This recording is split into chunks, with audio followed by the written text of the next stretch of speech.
have a tornado warning with hail of 2.75 inches of hail. And then we have this one. I think it just ended. I don't think there was any confirmed tornado. That's good, but it had 2.75 hail. And then we have an extremely dangerous situation. Severe thunderstorm emergency, I think.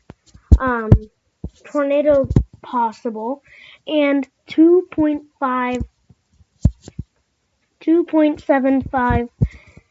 inches. Go ahead, sub for more, and see you in the next video. Peace. And it just ended, so peace.